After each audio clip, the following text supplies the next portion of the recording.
السلام علیکم ورحمۃ اللہ وبرکاتہ. الحمدللہ والصلاة والسلام علی رسول اللہ. لیکچر نمبر 3 ہے سورۃ الحشر کے متعلق ہم پڑھ رہے تھے اس سیشن میں،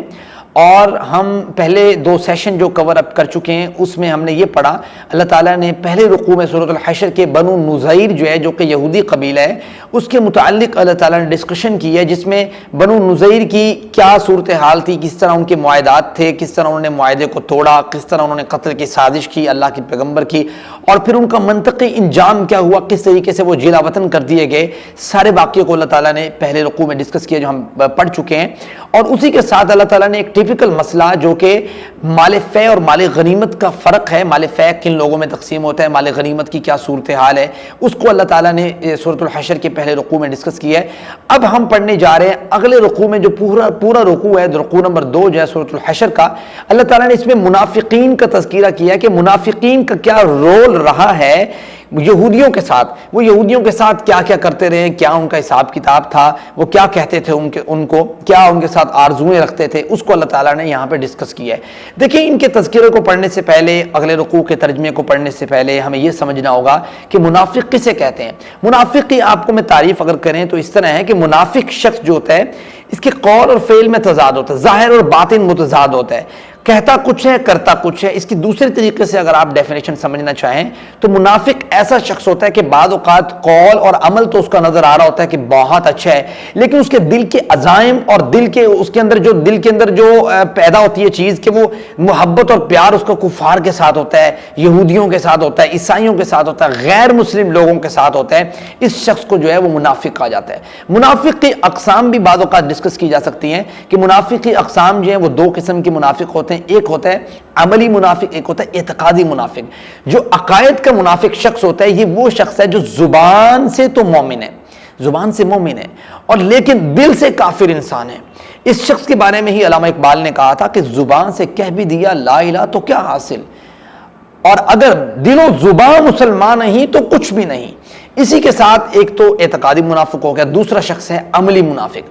عملی منافق جو شخص ہوتا ہے وہ دل سے بھی مومن ہوتا ہے اور زبان سے بھی مومن ہوتا ہے، لیکن عمل سے صفر ہوتا ہے. ایسا شخص عملی منافق کہلاتا ہے. تو یہ منافقین کی بہرحال جتنی بھی اقسام ایڈریس کی جاتی ہیں ان کے بارے میں اللہ تعالیٰ نے قرآن مجید میں بڑے سخت احکامات نازل کیے. اور منافقین کے بارے میں اگر کوئی شخص پڑھنا چاہے تو سورۃ بقرہ کا مطالعہ کریں. اللہ تعالیٰ نے اس میں باقاعدہ ورس نمبر 8 سے لے کر 20 تک باقاعدہ پورا ایک سیٹ اپ ڈسکس کیا ہے کہ وہ کیا کیا ان کے اندر جو ہے نا خصوصیات ہوتی ہیں، کون سے منافق کیا کیا کرتے ہیں، کس طریقے سے ان کے روابط ہوتے ہیں، اس کے اندر اللہ تعالیٰ نے بیان کیا ہے. یہاں پہ جس رکوع کو ہم پڑھنے کے لیے جا رہے ہیں اللہ تعالیٰ نے اس رکوع میں بنو نذیر کے ساتھ اور بنو قینقاع کے ساتھ اور بنو قریظہ کے ساتھ جو لوگ آپس میں روابط قائم کیے ہوئے تھے منافقین، ان کے متعلق اللہ تعالیٰ نے ڈسکشن کی ہے. آئیے ہم اس کا ترجمہ پڑھتے ہیں. اللہ تعالیٰ کیا فرماتے ہیں ان آیات کے اندر. سب سے پہلی آیت مبارکہ ہے، اللہ تعالیٰ فرماتے ہیں الم ترى، کیا آپ نے نہیں دیکھا، علم ترى بمانی علم تعلم. اللہ کے رسول صلی اللہ علیہ وسلم کی نبوت کی نشانیوں میں سے ایک نشانی یہ ہے کہ اللہ کے رسول صلی اللہ علیہ وسلم کو منافقین کے جو طرز عمل جنہیں وہ چھپایا کرتے تھے اللہ تعالیٰ ان کے سامنے ظاہر کر دیا کرتے تھے. تو اللہ تعالیٰ یہاں فرما رہے ہیں کہ علم ترى، کیا آپ نے نہیں دیکھا، آپ نہیں جانتے ان لوگوں کے بارے میں، الی الذین، ان لوگوں کے بارے میں، نافقوا، جنہوں نے منافقت کی. منافقت کیا کی؟ یقولون، وہ کہتے تھے، لاخوانہم، اپنے ان بھائیوں سے، الذین کفروا من اہل الکتاب، جو اہل کتاب میں سے تھے، اہل کتاب کے جو کفار ہیں ان سے جا کے منافقین کیا کہتے تھے. عمومی طور پر اس سے مراد جو ہے مفسرین نے عبداللہ بن ابی بن سلول کو لیا ہے جو کہ منافقین کا سردار تھا، کہ وہ کس طریقے سے جا کے یہودیوں کے قبائل کو جا کے تسلیاں دیا کرتا تھا. اس کے بارے میں تذکرہ ہے کہ الذین کفروا من اہل الکتاب، اہل کتاب کے جو کفار تھے ان کو جا کے کہا کرتا تھا لئن اخرجتم لنخرجن معکم، کہ اگر تم نکالے گئے یہاں سے، بنو قینقاع، بنو نذیر، بنو قریظہ، تم یہاں سے نکالے گئے تو لنخرجن معکم، ہم بھی تمہارے ساتھ نکلیں گے، ہم تمہارے بھائی ہیں، ہم تمہارے ساتھی. اس طریقے سے بات کیا کرتے تھے منافقین. ولا نطیع فیکم احدا ابدا، ہم کبھی بھی کسی کی اطاعت نہیں کریں گے اس معاملے میں کہ اگر وہ ہمیں آپ کے ساتھ لڑنے کا کہیں گے. یہ منافقین کا طرز عمل تھا جب یہ قبائل کے ساتھ جو ہے مسلمانوں کی جنگ کا معاملہ تھا یا مسلمان جو ہے ان کے ساتھ نکلے تھے ان کو جلا وطن کرنے کے لیے یا ان کو وہاں سے ان کے ساتھ جنگ کرنے کے لیے، تو اللہ تعالیٰ وہ سارے تذکرے کو بیان کر رہے ہیں کہ وہ منافقین کہا کرتے تھے وَإِن قُوتِلْتُمْ، اگر تم سے لڑائی کی انہوں نے لَنَنْصُرَنَّكُمْ، ہم تمہاری ضرور مدد کریں گے۔ یہ منافقین کہہ رہے ہیں کہ بھئی اگر مسلمان تم سے لڑیں گے ٹھیک ہے، ہم مسلمان کی بات ہم اللہ کے رسول پر ایمان ظاہراً لے کر آئے ہیں، ہم ٹھیک ہے ہمارے معاملات تمہارے ساتھ ہیں، ہاں اگر باتیں بھی ہم مانتے ہیں سرسری سی رسول کی، لیکن ہم معاملہ ہمارے تمہارے ساتھ ہے۔ واللہ یشہد انہم لکاذبون، اللہ تعالیٰ فرماتے ہیں کہ یہ جو منافقین ہیں میں گواہی دیتا ہوں، اللہ تعالیٰ کہتے ہیں گواہی، اللہ تعالیٰ گواہی دیتا ہے کہ یہ بے شک جھوٹ بول رہے ہیں، یقیناً یہ جھوٹے لوگ ہیں، ایسا نہیں ہے اگر تمہیں نکالا گیا، اور ایسا ہی ہوا جس طرح اللہ تعالیٰ نے کہا بنو قینقاع نکلے، جلا وطن کر دیے گئے، منافقین مدد کے لیے نہیں پہنچ سکے، نہیں وہ مدد کر سکے، اور بنو نذیر وہاں سے جلا وطن کیے گئے، منافقین جو ہے وہ رزسٹ نہیں کر سکے، اسی طرح بنو قریظہ ان کو قتل کر دیا گیا، منافقین کچھ نہیں کر سکے، خیبر سے نکال دیے گئے جناب عمر رضی اللہ تعالیٰ کے دور میں، منافقین کچھ نہیں کر سکے۔ اللہ کا وعدہ سچ ہوا کہ یہ جھوٹ بولتے ہیں، یہ کچھ نہیں کر سکتے، یہ صرف ظاہراً، اگر یہ ایسے اچھے لوگ ہوتے تو یہ کیوں نہ ایمان لے کے آتے، ایک لوگوں کے ساتھ لگاتے۔ یہ صرف سیاسی جو روابط ہیں، ان کے اس طرح کے روابط کے دیکھتے ہیں کہ جہاں پہ ہمیں مسلمانوں کے ساتھ فائدہ ہے وہاں مسلمان بن گئے، جہاں پہ ہمیں کفار کے ساتھ فائدہ ہے وہاں کفار کے ساتھ یارانہ رکھ لیا۔ اللہ تعالیٰ کے فرماتے ہیں کہ لئن اخرجوا، البتہ اگر اخرجوا وہ نکالے گئے، لا یخرجون معہم، تو یہ جو لوگ ہیں منافقین یہ ان کے ساتھ نہیں نکلیں گے، یہ جھوٹ بول رہے ہیں۔ ولئن، جس طرح بنو قینقاع والے جلا وطن کیے گئے، منافقین نہیں نکلے، بنو نذیر والے جلا وطن کیے گئے، منافقین کون سے ان کے ساتھ گئے؟ اللہ تعالیٰ کے فرماتے ہیں وَلَئِن قُوتِلُوا لَيَنْصُرُونَهُمْ، اگر وہ کہنا لڑائی کرتے ہیں ان کے ساتھ قتال کیے جاتا ہے، لا ينصرونهم، تو وہ مدد نہیں کریں گے ان کی۔ ایسا ہی ہوا کہ جب بنو قریظہ کے ساتھ معاملہ آیا، بنو قریظہ کے ساتھ ان کو قتل کرنے کا موقع آیا، دوسرے قبائل کے ساتھ لڑنے کا موقع آیا، تو کہاں لوگ انہوں نے مدد کی؟ منافقین نے کچھ نہیں کیا۔ آگے فرمایا وَلَئِن نَصَرُوهُمْ، اور البتہ اگر وہ مدد کے لیے آ بھی گئے، بالفرض اگر فرض کر لیتے ہیں کہ منافقین مدد کے لیے آ جاتے ہیں کہ جب مسلمان یہودیوں کے ساتھ لڑنے کے لیے گئے ہیں تو لَيُوَلُّنَّ الْأَدْبَارَ، تو یہ ضرور بھی ضرور پیٹ پھیر کر بھاگ جائیں گے، ثُمَّ لَا يُنصَرُونَ، پھر یہ مدد نہیں کیے جائیں گے۔ اور یہ اگر اتنے قابل لوگ ہوتے منافقین، اتنے یہ مطلب بزدل نہ ہوتے تو پھر یہ کیوں نہ مسلمانوں کے ساتھ ہوتے؟ یہ تو بزدل لوگ ہیں، کبھی ان کی طرف اپنا دیکھا کہ یہاں پہ ہمارا بیک گراؤنڈ اچھا بن رہا ہے، یہاں پہ ہمیں کچھ چیز اچھی مل رہی، پرووائڈ ہو رہی ہے، ان کے ساتھ مل گئے، ادھر سے مل رہے تو ان کے ساتھ مل گئے۔ یہ اگر اتنے طاقتور لوگ ہوتے تو کیوں اس طرح کی باتیں کرتے؟ اللہ تعالیٰ کے فرماتے ہیں لَأَنْتُمْ، البتہ اے مسلمانوں تم یاد رکھنا، اشد رہبتاً، کہ تم شدید تر ہو رہبت کے اعتبار سے، تم شدید تر ہو ہیبت کے اعتبار سے، فی صدورہم من اللہ، جتنی ہیبت اللہ کی ان کے دلوں میں ہے اس سے زیادہ ہیبت تمہاری ہے ان کے دلوں میں۔ اس کی وجہ کیا ہے؟ فرمایا اللہ تعالیٰ نے ذالک بانہم قوم لا یفقہون، کہ یہ جو منافق لوگ ہیں، یہ یہود جو لوگ ہیں، یہ جتنے بھی لوگ ہیں، ذالک بانہم قوم لا یفقہون، یہ سمجھ بوجھ نہیں رکھتے، ان کے اندر عقل اور دانائی نام کی کوئی چیز نہیں ہے۔ آج بھی اگر آپ گوگل کریں کس طریقے سے اسرائیل نے اپنے آپ کو جو ہے شیلٹر میں کیا ہوا، کس طریقے سے اس نے اپنے بارڈرز اس کے سب سے ڈیفرنٹ، اس کا اپنے آپ کو کور اپ کرنے کا طریقہ سب سے ڈیفرنٹ، بزدل لوگ ہیں۔ اگر لڑنا ہوتا تو مسلمانوں کی طرح کھلے میدان میں، تاریخ گواہ ہے کہ مسلمان جو ہے ان کی کوشش یہ ہوا کرتی تھی کہ ہم کھلے میدان میں جا کے کفار کے ساتھ لڑائی کریں، جنگ کریں، قتال کریں، ہمارے ساتھ آ کے لڑیں، یہ ہے مسلمانوں کی بہادری۔ اور یہ جو لوگ ہیں یہ تو بزدل لوگ ہیں۔ اللہ تعالیٰ فرماتے ہیں لا یقاتلونکم، نہیں وہ لڑیں گے تم سے، جمیعاً، سب مل کر بھی۔ یہ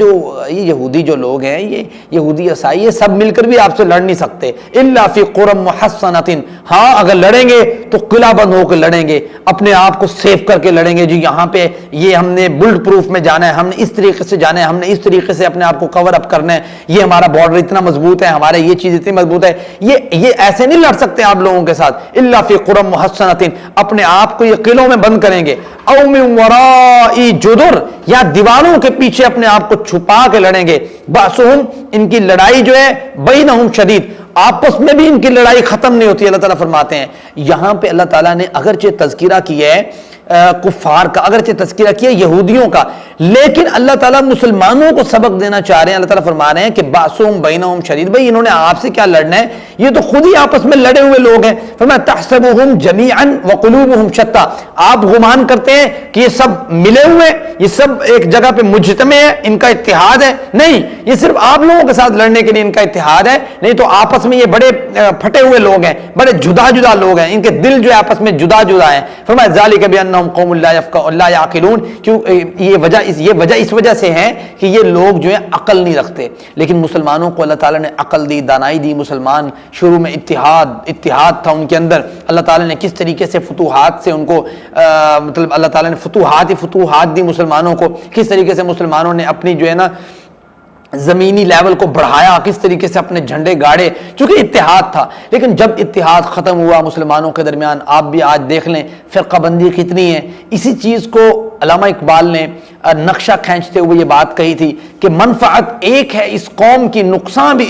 ایک ہی سب کا نبی، دین بھی ایمان بھی ایک، حرم پاک بھی اللہ بھی قرآن بھی ایک. کیا بڑی بات تھی، ہوتے جو مسلمان بھی ایک. فرقہ بندی ہے کہیں اور کہیں ذاتیں ہیں، کیا زمانے میں پنپنے کی یہی باتیں ہیں. کون ہے تاریک آئین رسول مختار، مصلحت وقت کی ہے کس کے عمل کا معیار، کس کی آنکھوں میں سمایا ہے شعار اغیار. یہ سارے اشعار جو یہ علامہ اقبال نے کہے ہمارے مسلمانوں کی اس بات کو ظاہر کر رہے ہیں کہ کس طریقے سے ہمارے درمیان فرقہ بندی کا عنصر آ گیا ہے، جو کہ اصل میں یہود کی روش تھی. یہود آپس میں کس طریقے سے وہ نفرت کیا کرتے تھے، بس مسلمانوں کے ساتھ لڑنے کے لیے وہ یکجا ہوا کرتے تھے. اللہ تعالیٰ کے فرما رہے ہیں. تو یہاں پہ ہمارے لیے بھی سبق ہے اس آیت میں کہ ہم سبق سیکھیں کہ اللہ تعالیٰ نے جو چیز، جو ڈیفیکٹ، جو غلطی اللہ تعالیٰ نے یہودیوں کی بیان کی ہے، وہی غلطی اگر ہم کریں گے تو ہم بھی قوم لا یفقہون ہی کہلائیں گے، ہم بھی قوم لا یعقلون ہی کہلائیں گے. اللہ تعالیٰ کے فرماتے ہیں کمثل الذین من قبلہم قریبا ذاقوا وبال امرہم، ان کی مثال ان لوگوں کی طرح قریباً جو قریب ہی، ذاقوا وہ چکھ چکے ہیں، وبال امرہم اپنے معاملے کا وبال، ولہم عذاب علیم ان کے لیے نہایت دردناک عذاب ہے. یعنی کہ آپ یہ سمجھ لیں کہ جس طرح بنو قریظہ کے لوگ، جس طرح بنو نذیر کے لوگ جو اپنا چکھ چکے ہیں اپنا معاملہ، بنو قینقاع کے لوگ معاملہ چکھ چکے ہیں، اسی طریقے سے آگے ان کا معاملہ بھی اسی طریقے سے، ان کی مثال اس کی مانند ہے. فرمایا کمثل الشیطان، یہ ان کی مثال اس شیطان کی مانند ہے. یہ منافقین کی مثال جو ہے اذ قال للانسان اکفر، جو انسان کے دل میں یہ ڈالتا ہے کہ تو کفر کر، غلطی کر، گناہ کا کام کر، معصیت کا کام کر. فلما کفر، جب انسان وہ گناہ کر بیٹھتا ہے، کام کر بیٹھتا ہے، تو قال انی بریء،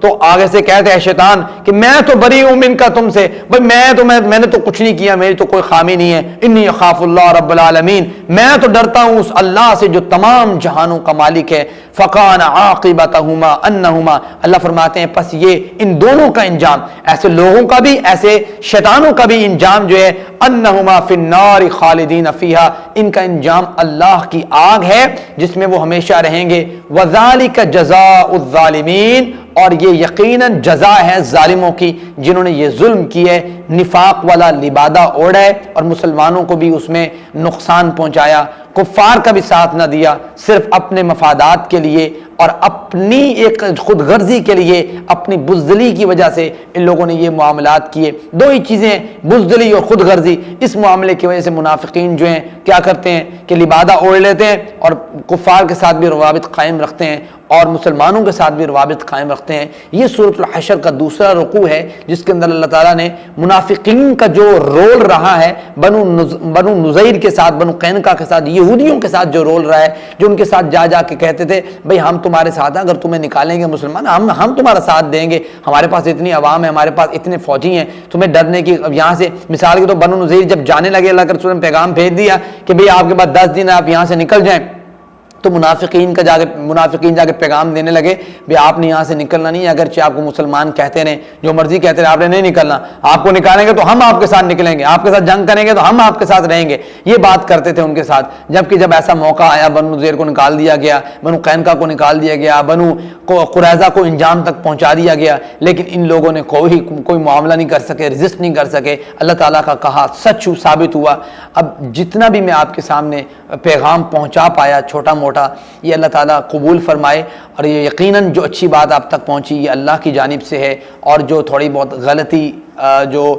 میں کر چکا یا معاملے میں سلپ آف ٹنگ ہوئی، یقیناً میری جانب سے اور شیطان کی جانب سے ہے۔ دعائیے اللہ میرے اور آپ کے چھوٹی چھوٹی یہ کاوشیں قبول فرمائے۔ وما علینا الا